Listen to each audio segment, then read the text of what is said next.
Talks between Tiger Airways managers and Australian safety regulators were tonight described as just one step in a long process to decide the future of the airline. Tiger's entire domestic fleet is currently grounded, and aviation experts say that if the airline does not survive, domestic airfares will rise. John Stewart reports.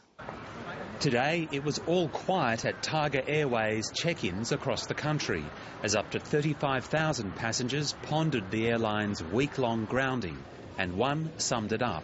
We don't know what we have to do, and after 2 days I have some interviews in Perth, and I don't know what I should do now, so it's terrible.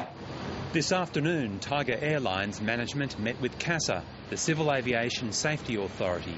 The airline has to convince the regulator it has a plan to address concerns about pilot training and aircraft maintenance. And the Pilots Association says there may be no quick fix.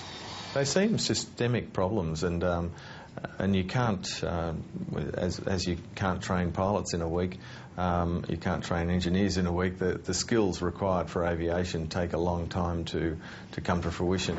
The grounding of Tiger Airways follows two recent incidents above Melbourne airports, where aircraft approaching the runways flew too close to the ground. Any operation below what we term the lowest safe altitude is a real concern for the travelling public. Those minimums are set there for a reason.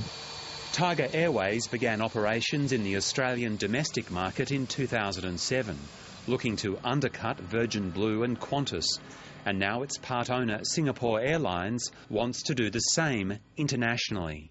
Singapore Airlines, which is the major shareholder in Tiger Holdings, intends to launch its own wide-body, 100% owned, long-haul version of Jetstar International, if you like, in Australia next year.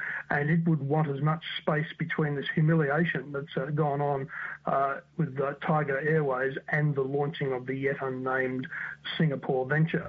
So I don't think we have complete clarity on what the future of Tiger is, but we can say with certainty that the brand has actually been totally trashed.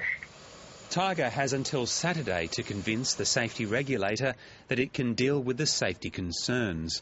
But if CASA is not satisfied, the grounding could be extended into next week. Today, Tiger said the airline intends to resume services as quickly as possible and restore the confidence of safety authorities and the public. If Tiger Airways does not return, domestic Australian airfares are expected to rise.